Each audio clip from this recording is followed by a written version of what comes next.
Welcome to Name 3 Songs. I'm Sarah Fagan.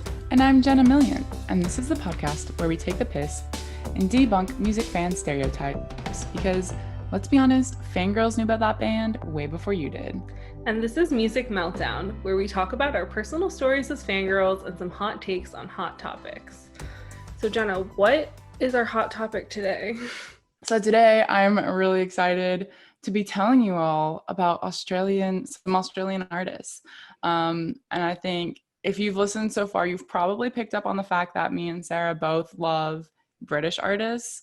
So we are taking it to the next level today with some Australian artists that are my favorites that I think everyone should know and listen to. So Sarah, what comes to mind when you think about music from Australia? So this is actually an embarrassing anecdote about my personal life. Because so when I was a teen, I made this MySpace page where I was trying to collect North American fans of the band McFly to write letters to mail to McFly to be like, hey, you have fans in Canada and the United States, like, why are you ignoring us? This is rude.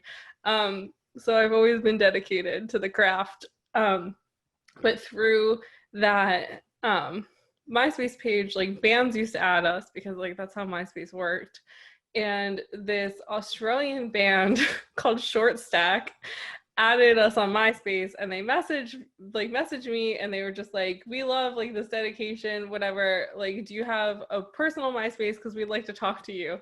And I, like, gave them my personal MySpace, and the drummer of this band, I think his name is like Brody or Brady, like something very Australian surfer sounding, so let's go with Brody. He messaged me on my, like, private MySpace, and he, like, asked me how I came up with this idea and, like, how he could get their fans to, like, care this much about them. And we would, like, message for, like, I don't even remember how long. I think we, like, talked on MSN, because, like, again, just, like, aging myself completely. Me and this, like, random drummer of this, like, Australian band that, like, wound up doing pretty well, I think. He was, like, messaging me, trying to have me explain to him how he could turn my skills of what I did into something for his band to make a street team. And it was, like, the weirdest thing ever. But anyway, I really liked that band for a while, and I made all of my friends like that band just because this boy talked to me on MySpace. Did you ever lead his street team? I didn't lead it. I, like, told him how to get somebody to do it. I was like, you have to, like, post MySpace bulletins and, like, get interaction from your fans, and then you, like, I was like, the best way to do this, because obviously, like, I didn't listen to his band. It was, like, this random person messaging me, asking me for, like, pointers on how to do something. I don't even know how he found my MySpace. Like, how he found, like, a McFly fan page, MySpace, basically. Like, that was fucking weird. But I basically told him that, like, if they assign their fans, like, one mission, whoever, like, did the best got to be their street team leader and thus be in contact with them, then they would get a street team. And he did that, and that happened. So I'm a genius. Okay, I love this story because it just shows the power of fangirls and, like, the power they have to organize because they support a band like this so much. And this is literally marketing. This is marketing, Sarah. You were OG MySpace marketer for bands. Yeah, I taught a random Australian band how to market themselves to their fans to get them to do things for them. Is that on your resume? Oh, I should. I'll be like, the original. Is it on your resume? But yeah, so then I think that they were a band for a while, and they, like, toured Australia, and they kept telling me they were going to come to America, and they never did. And then they, like, stopped being a band, and broken promises. And then I think they're a band again. I think that they're making music again. So I don't know, but they were, like, emo kings. They all had, like, that side swoop and, like, really, really skinny jeans. So yeah, so that's my first original and, like, most, like, prevalent experience of an Australian band was this weird, like, emo band from Australia. And then whatever with Confidence, who are trash buckets, and Five Sauce, who are also trash buckets but not sexual predators. So with Confidence is worse. Oh my goodness. So that's my experience. All right, thank you for the story time, Sarah. If you weren't on MySpace at the time Sarah was, when you think of Australian music, you probably think of Tame Impala because they're basically one of the Oh, biggest right. Australian artists right now. Um, there's that. I don't know where anyone's from unless they're garbage or from MySpace. Like if they're a good person, I'm like, you could live wherever, I don't care. Yeah, there's also, I feel like the artist Benet is blowing up right now because she has some popular songs on TikTok and she's Australian. If you're familiar, you may also know Courtney Barnett is from Australia, as well as King Gizzard and the Lizard Wizard. So in general, these genres are kind of like very like psychedelic, garage, rock, and then of course like there's so much surfing in Australia and that lifestyle is very much a thing. So you have surf rock and the garage surf rock bands that come out of there. So I'm gonna give you a list of like some of those bands that I like, but I'm also gonna tell you kind of like my journey with Australian music and the bands that have stood out to me and tell you some fun stories. So my first encounter with Australian music is we go back to 2015, the summer of 2015. I was very much obsessed with SoundCloud and finding little tiny baby bands on SoundCloud. This other band, Tiny Little Houses, I came across, and they are just like so emo. They're so emo, little sad boys making like the saddest indie rock ever, and for whatever reason I was just in love with that. I mean, I guess I was coming off of my I would have just finished my freshman year of college, so I'm coming out of my pop punk phase into the new world of music, and I loved this band so much. So my funny story about them is that because I love them so much, because they're from Australia, they're actually from Melbourne. And I tweeted them so much that they were like, okay, we have a super fan in Texas. And they released this t-shirt that was like, they partnered with like a local artist to design this t-shirt. And it was just like really cool. It was like actual art. I was like, I have to buy this t-shirt, but like shipping from Australia basically costs just as much as the shirt itself. And I was just like, I don't want to pay $50 to get a shirt from Australia. So I tweeted them like about that and how I was bummed. And their manager like messaged me and was like, I will cover the cost of shipping if you wear this t-shirt outside of Mohawk in Austin, Texas during South by Southwest. And this is like an iconic venue, but it was just like I was like, I go to Mohawk all the time, like no problem, but he wanted me wearing that shirt outside this venue during South by Southwest. I was like, I got this, like no problem. So he paid for shipping for me. Wherever you are, Tiny Little House's manager, I appreciate you so much, and I still have this shirt in my closet. So then like South by came around and I like took a photo and like tweeted it to them and all that and fulfilled my end of the deal. So Jenna sent me like music to listen to before this because I hadn't heard of any of these bands. It's on this app called Musix, which is an app that's kind of like you can share music through it. And she like wrote these notes on it about these artists, and she kept being like, this is so emo, this is so emo. But because I was like an OG like emo kid with like American emo music, I read these comments and then I push play and I'm like, this isn't emo music. But then I forget that like you can be emo and not sound like every single song Emo, that came out of like the Hot Topic like store yeah, in the early yeah. 2000s. And it's just really funny because I forget that emo means so much more, because I mean technically if you really think about it, like Pure Heroine by Lorde is an emo album, so like, Yeah, so okay, for reference, well, this is the and then thing. over Oh no, I was just saying the reoccurring theme of this podcast is that Sarah Fagan does not know what a music genre is. Maybe one day I will learn, but I never will. I found myself in Australia in September of 2018, and being that this band was from Melbourne, I was very disappointed to find out they were not playing any shows in Melbourne for the 2 months that I lived there. Oh my So I god. never got to, this band never came to South by. They never played shows in Melbourne while I was there. I feel like I got ripped off because obviously I love this band forever. And I would have DM'd them and been like, hey, I live here, play me a show. okay, I did. I did. And I got left on red. No. I don't know if they're still making music. I don't know. Like, I don't know now what they're doing. I feel like their last I don't know if their I feel last like EP the came out in sad like boy singer should have 2018 at or least something. taken you to get like dumplings or something. Thank you. Thank you. I thought so too, but apparently he did not agree. Rude. I'm like, come on, I'm probably your number one fan. Like, come on. Um, Anywho, that's okay because I found plenty more Australian bands to love. So my absolute favorite that I'm going to start off with is a band called Spacey Jane, and they are just very fun, happy, very like teenage coming of age indie rock. Mm-hmm. They're super fun. They're from Perth. They released their first full length this year in June in 2020. They also signed to AWOL, which is pretty cool because AWOL is like an awesome, the new age label for artists. And they were meant to like do a US tour and all this stuff, which obviously got canceled because of COVID. But I did have the chance to see this band, Spacey Jane, at one of Melbourne's iconic venues called the Gasometer. The story of like seeing them Wait, how did you find is out really about funny. them? Okay, so okay, I don't remember specifically, but when I got to Australia, I literally just looked up all the main venues in town and all the indie venues in town, and then I Mm-hmm. looked to see who was playing. Okay, And then I yeah. looked to see which bands were playing with those bands, and that's how I found all of these small artists because I didn't know any of these artists before I got to Australia. Yeah. Um so one way or another, I found Spacey Jane, and I basically listened to at the time they had an EP. I listened to it on repeat when I lived in Australia, like every single day.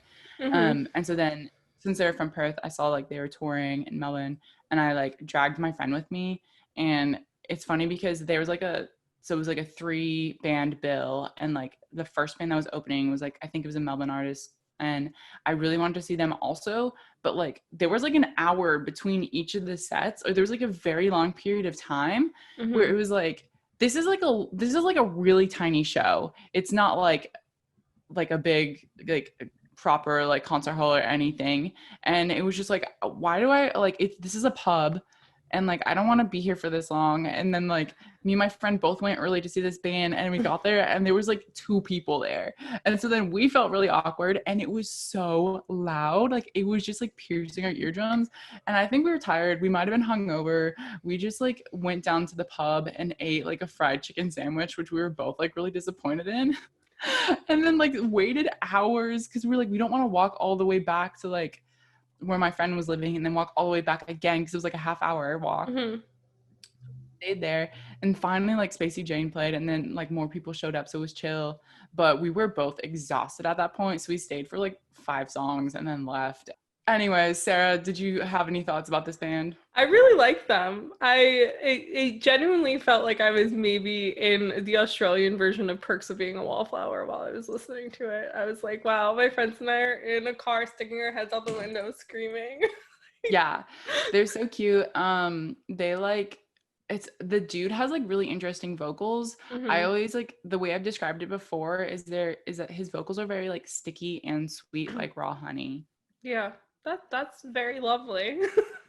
I feel like I would just like listen to them in the sunshine, like in the park with my friends. That's when I would listen to Spacey Jane. And I also think they're gonna blow up. So you heard it here first, ladies and gents, and all of our fan folks too. So the next artist I have is Jack River. She is from Sydney, I think, and she was playing the Corner Hotel, which is a bigger, I want to say, how big is that venue? It's less than 1,000. It's probably like 500 to 800 ish. It Mm-hmm. might be up to 1,000. But that's also like a really well-known venue in Australia. Like I saw Wolf Alice play there also. Oh, So cool. Jack River headlines like 2 or 3 nights there and sold out all of them. So this was like a few nights after I landed in Australia, and I like literally didn't know anyone. This show sold out, but I really wanted to go, so I bought a ticket from somebody on Facebook, and I Mm-hmm. went by myself, and I was so glad I did because she's just like a beautiful songstress. She's very like kind of like indie rocker meets electro pop, like Mm-hmm. new age Stevie Nicks. And she was wearing like this jumpsuit. It was like all it was silver sequins, and Oh she my just like God. looked like a disco ball. And she serenaded us all night long, and I just love her music so much. She's also like a climate activist, and she like started her own music festival called Grow Your Own. Oh, that's And really so cool. she's very active for like women in the music scene and also like climate activism and stuff like that. So yes. She seemed really cool. I mean, you sent me two songs. The one that I really liked was Confess. I thought that that was really good. So Jack River, the last thing I'll say about her is her LP Sugar Mountain came out in 2018. So that's why she was, touring Australia, was headlining then. Um, and she honestly kind of reminds me of like Taylor Swift a bit just because she like plays guitar and sings and like has blonde hair. I guess those are the only things. But she's kind of like that singer-songwriter. Like to me, she's like her voice sounds like a little bit folky, but she's Hmm. more like on the pop side of things. But I love her lyrics. The way she storytells is Yeah. awesome. And she often uses space references like a lot, like constellations. She has a song Hmm. called Constellation Ball and like Stardust and stuff like this. And I think the way she writes is really, really nice. Yeah, I definitely when I was listening to the songs you sent over, I just was like her storytelling is really like captivating and it would be really easy to like listen to her record on repeat and just be like this is really cool. But I mean, if you're gonna compare her to Taylor Swift, I think that this is what Taylor Swift thought she was doing when she made Reputation. Yeah. Yeah. Um, so it's like harder, but still like poppy and kind of like folk storytelling sort of thing, but very just like easily badass. Like it doesn't come. It's not something that she's trying to be. She just is. Is how I felt at least. Nice. I appreciate that review. Okay, so the next artist, I'm probably gonna mess up his name because it is confusing. Um, Didirri. Didirri. Sarah, do you have opinions on how to pronounce his I name? feel like the second It's one that you said, Didirri. Didirri. Jittery. I feel like that sounds more Australian. He's from like out like a city like I don't know how I was gonna say 2 hours. I don't know if that's true, but like outside of Melbourne called like Warrnambool or something like this, also a name I cannot pronounce. So he kind of like grew up in the countryside and he just has this very, very beautiful like singer-songwriter voice. And I honestly am not like a huge fan of like singer-songwriters in general, but Wait, what I does went that to like a mean? local coffee shop. What is a What, singer-songwriter? singer-songwriters? Yeah. Just like they play guitar and sing. That's the So, genre singer-songwriter. but so is that Ed Sheeran or Sam Fender, or are they both in the same genre? And who do I need to complain to that they both be in I the would same genre? consider Oh my God. I would consider Sam Fender rock because Yeah. he has a lot more production and like a full band. And Ed Sheeran is kind of singer-songwriter originally. Now he's like obviously pop, but like with all the production and all of that. Whereas like to me, singer-songwriter is more like stripped back, just So like like I'm a Hosier? person playing my guitar. Yeah, but he also has a band. So he's like singer-songwriter rock, like both circles. Okay. I think I get it. Oh wait, Matt Corby's Australian. I like him. He's also I probably don't a know who that is, so I singer-songwriter. can't say. Very cute. He's very good. Okay. So I went to this local coffee shop like right when I had gotten to Australia also and was like reading. They had a lot of like magazines, stuff like that. So I was reading through and there was a profile on this dude in this magazine, like an interview. And Mhm. I was like, okay, I just was like captivated. I was like, I gotta hear what he sounds like. So I played, let's see, um I think it was Jude, and then his other popular song is Bird Sounds. And I played Jude and I think I cried. Like legitimately cried. And like every time I would hear the song, I would just cry because it's so intense and like so emotional and his voice is so beautiful. And it was also a very emotional time period in my life. And so that's why I have him on this list. I really liked the song that Do you you have sent me, thoughts which was there? Bird Sounds. I really liked his voice, but I think that I'm probably a bit of a sucker for a boy and a guitar, so that's my own problem. Mm, But no, his voice was like beautiful, and I just was like really. I don't even think because I only listened to it once, and I'm going to listen to it back. Like I saved it on a playlist, but his voice was just so nice that I was like, I could just listen to him sing. He doesn't even need to have words. yeah, exactly. Like, yeah. His voice is very captivating. My next band is A Swayze and the Ghosts. I am a horrible band name, but definitely makes you stand out from the crowd because it's just a very long name. So my funny story about this band is that I went on a date with an Australian dude and he told me about this band and that it was his like favorite band. They're also from Tasmania, so Oh, they're not technically cool. Australian, but Tasmania is right next to Australia, which I found out once I lived there because I just never had no idea. So they're from Hobart. Anyways, this dude was like, yeah, they're really punk, like they're my favorite band. They're playing at the Tote Hotel at the end of the month. And I was like, oh, that's so cool. So never saw this dude again, never talked to him, but like I remembered this band name. And I was like, I need to look up this band because this name is like driving me crazy. And then I loved them. They're punk. Yeah, I loved them. And so I bought tickets and I went with two of my friends and we went to see them. Uh, and I saw the dude that I had gone on a date with in the pit, and it was really funny. But it was also really fun because it was just like a giant mosh pit the whole time, and we were just going at it. And I only knew like two of their songs, and they didn't have that much recorded music out. But I freaking love them. So now they're like one of my absolute faves.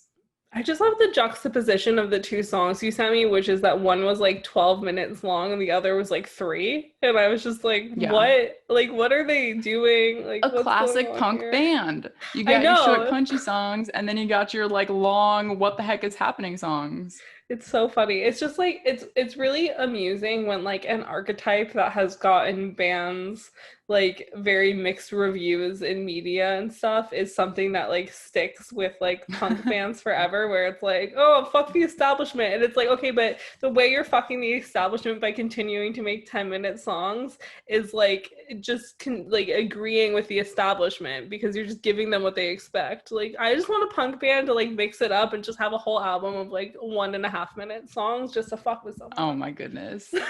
Yeah. I feel like that has to have happened already. I'm sure it has. I'm sure I'm not Um, the first person to have the idea. yeah. So the song we're talking about is called Reciprocation. And it's just like a whole roller coaster of things. And then my favorite song is called Suddenly. And I haven't mentioned this yet, but I did put together a playlist. So if you want to hear these bands that I'm discussing, they will be in our show notes on our website. I don't know if this is something you know, but I mean, do you, because I mean, with British bands, like they'll be like 3 or 4 years in their career before they like of Breaking being into successful US. before they like break America. Hmm. Whereas like the whole time they probably have been touring Europe and stuff. Like, do you know how hard Yeah. it is for Australian bands to get out of Australia and if it's like necessary? I think it's really hard for them because if you think about it now, like you could probably name like a dozen British bands, like British rock bands that are doing decently in America. Hmm. But like you wouldn't be able to name Australian artists that are doing well other than Tame Impala. So I think part of it being that it's so freaking expensive to fly from Australia to the States. Yeah. Cause like a band that like has come out to do South by a few times is Hockey Dad.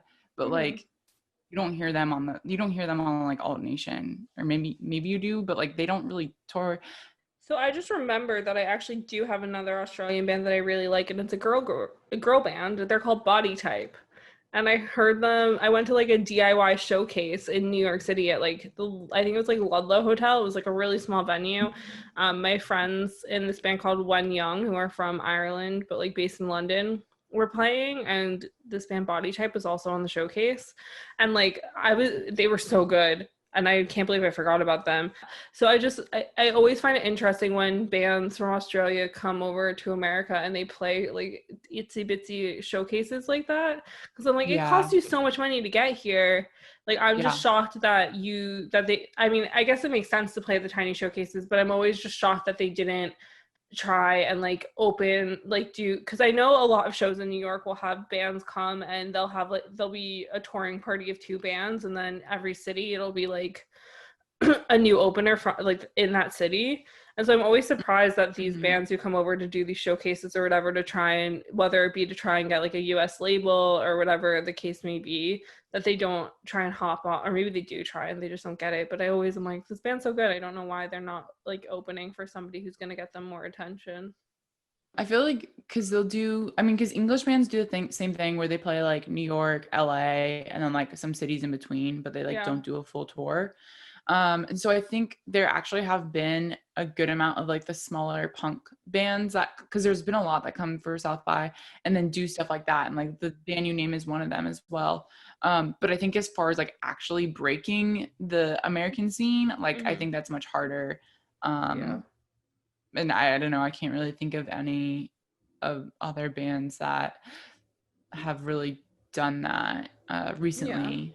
Also, like touring in Australia is quite expensive because Australia is freaking huge. Yeah. And so like Perth is like Perth is on like the western coast, and it's very isolated from Yeah. other cities. So they have to fly, like they have to fly to other cities to tour because it takes so long to drive.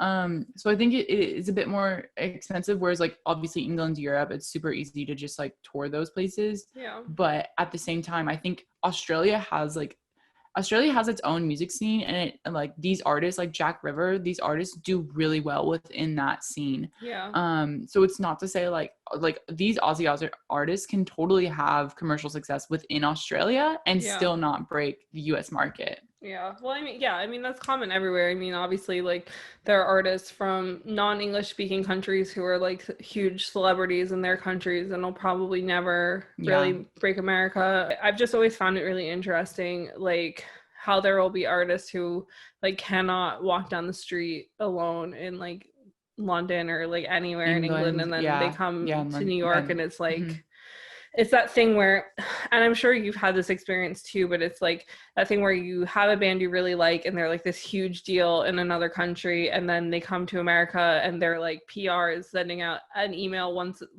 a day being like, please, we need people to interview them in America. Because I feel like when bands from America, for some reason, and this is something I will never understand, but I think it's just because America angers me, is that like bands from America will just go somewhere and they're already big. Like it's very, very unlikely to get to see an American band play in a tiny venue in another country, because I don't know how that works or why that works, but it's just very unlikely. And if you do get to see them in a smaller venue, it's because like they're doing a special show. Like I got to see like an All Time Low album release show where they were playing in like a 200 cat venue, and that was literally just because it was a special album release show. Whereas like when I first moved to London, it was 2012, and I saw the Main play at Electric Ballroom, which was like a bit smaller than venues that they were playing in New York, but like not really that much smaller, maybe 100 people smaller. So I have like one more band to tell you guys about, and then like a few smaller ones. Yeah. So this band, First Beige, they're from Brisbane. Sarah, I only think I sent you one song, but they're a 6-piece, and they're like very groovy, funky, jazzy, and their bio calls them disco, soul, and funk. So if you think of, I don't know if you've heard this band, but for anyone listening, if you've heard Parcels, they're very much in line with that sound. Okay. Do you know Parcels? Yeah. Parcels have gotten like a decent amount of American success. They played Mohawk. They sold out Mohawk here, I think, which is like 900 cap. And they're Australian, but then like live in Berlin because apparently they can just do that, whatever. But this band First Beige, they're not like surf garage rock. They're definitely more this like funky stuff. And they have a flute player, and they have a girl who plays bass. Wow, I love a flute player. Yeah. So it's fun. It's fun stuff. It's like it's kind of like that. Was it the art rock back in like the 70s when they would bring flute players into like, so it's really cool. It's just very groovy stuff. When I was working at a coffee shop and I would open in the mornings, I would always just put on their music and like be very jazzy. So I never got to see them, but they're a fun band. I didn't see the notification about that band, so I didn't listen to it yet, but I love when a band has like a unexpected like flute orchestral instrument. So like when there's like a violin or a flute or like a trumpet. Like I just remember, and this has nothing to do with Australian music, but I just remember I like loved Rizzle Kicks because they always had, I think it was a trumpet player in like all of their songs, and I was like, this is weird, like pop rap, like pop hip hop whatever, with a trumpet player, and I was like, I just love when like a good brass section. It's so exciting. Just a little taste of something extra. Yeah. Much.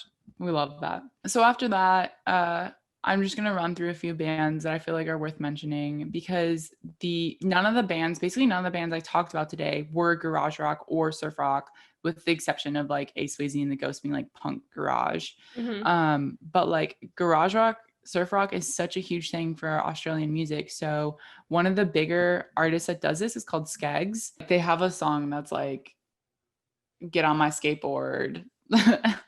And the one I put on this playlist is Smogged Out, and it's about just like getting a cab into the city. Like I don't care how much it costs, I just want to like get out of like the suburbs and like do something in the city.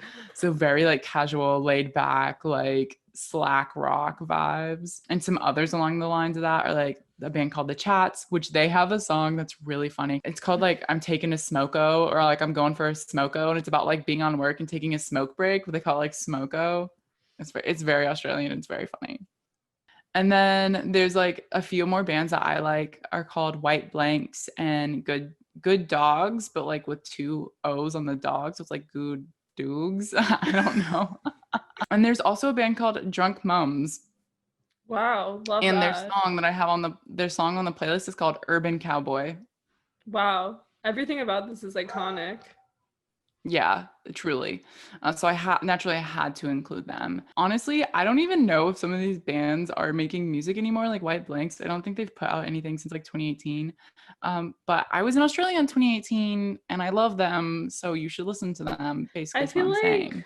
if you want to be really cool, you should listen to a couple bands that don't exist anymore anyway. So, Yeah, like, I knew oh, them when they existed. it's like I love this really obscure band. You like probably haven't heard of them because like they no longer exist, but like you still have to jam sometimes. Yeah. And then two more punk bands are called Miniskirt and Vintage Crop. And Do they go I think at least together?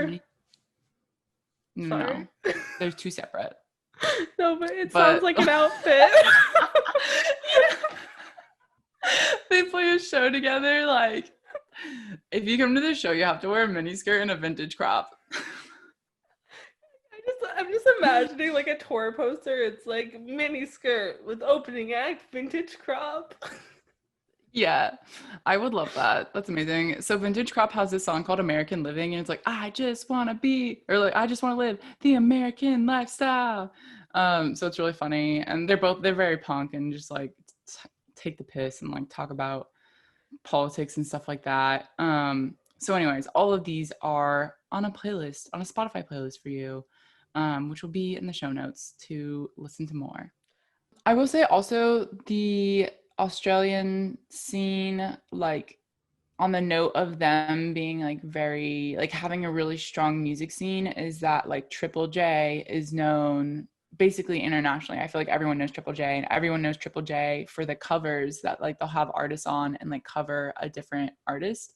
Mm-hmm. Um, and everyone's like watch those on YouTube, and then Triple J does their hottest 100 of the year. Mm-hmm. And like even though Triple J like is like they play popular music, the Hot 100 is dominated by Australian artists, like absolutely dominated. And then there'll be like a few, like Billie Eilish was like a bunch of the tops when I was Mm-hmm. there.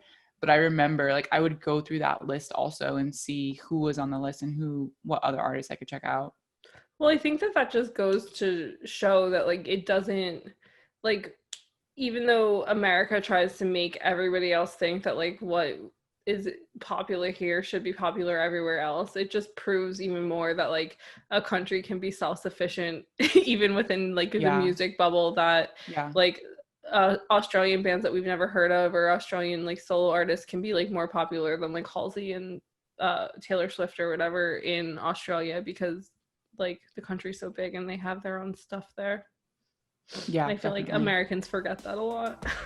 Yeah, Americans just all about themselves all the time. Thanks for listening to my favorite Australian artists. I hope you go listen to them after this because that would be sick. I really enjoyed that. I learned a lot. This is really fun. Like Jenna and I have just been kind of having a blast because we've been like introducing each other to a lot of new music. More so Jenna introducing me because I've been living under a rock shaped like Harry Styles for 6 months. But yeah, this has just been really nice because it's like getting to hear music that I never would have listened to before. And really enjoying it. So I'm like, this is really cool. So earlier, Sarah mentioned Musics, which is an app that makes it easy to share and discover music with your friends. I do work for them. We're based in Austin, Texas, and it's a really cool platform. So if you think like, for example, if I have Spotify and my friend doesn't have Spotify, and like I text them a Spotify link to like, oh, you should listen to this song, like they can't listen to it, or they text me an Apple Music link, I can't listen to it because I don't have that platform. So basically what we're doing is combining all that into one, so that no matter what type of listening platform you have, you can share music with your friends. And the other half of it is that it lives all in one place. So music recommendations from your friends, as well as you can follow tastemakers and people who like work in the industry and know what's up with music. They're recommending music. So you have all of these awesome music recommendations in one place. So when you're ready to listen to it, they're all there and you can go through and listen. And it's kind of like quality over quantity. So you can send individual songs and write a caption and say what you love about the song, which is really, really great, because the one unfortunate thing about playlists is if somebody like recommends you a playlist, it's just like, it could be like 100 songs or it could be 10 Yeah. songs. And it's just like, you don't have time to listen through it. And you also don't know why that person likes those songs. So with musics, you have the caption, you can say exactly like I was telling Sarah, like, this band is emo, and she's like, this isn't emo, and then we can have like a conversation about it. Whereas if it's just a playlist, they have no context into like what the song means to you. Well, is there a way for if listeners want you or me to suggest the music that they can go and find us so that we can be like here and like explain it more if they wanted Yeah, to? absolutely. Right now, we're only available in North America. It will be expanding in the future. So if you're in North America, you can come hang out with us on Musics. And we, at this time, we do have invite codes, and my personal code is Jenna, Jenna, whenever you download. And then you can follow me and Sarah, Jenna Million and Sarah Fagan, and we can recommend you music and share songs that we talk about on the podcast. So you can get an in-depth extra look into our nonsense, which Yes. everyone needs. And share music back with us so we can check it out and maybe talk about it too. Yeah, because that's the whole point, really, of these fun little Wednesday episodes is to just like let you guys know what we're listening to, our weird music stories, and like stuff that we're really stoked on. Thank you so much, Jenna, for sharing all of this fun Australian music with us. I'm really excited to go listen to that playlist because it seems like you've added way more to it than what you sent me on music. So Yeah. I'm pumped, and thank you guys for joining us. This has been Name 3 Songs. Until next time, never let anyone make you feel bad about your favorite band. And remember, you're never too cool to listen to Harry Styles. Don't forget to subscribe to be notified when each new episode comes out, and leave us a 5-star review. It really helps. And if you want to find out more about any of the bands I talked about today or listen to the Spotify playlist, you can visit name3songs.com.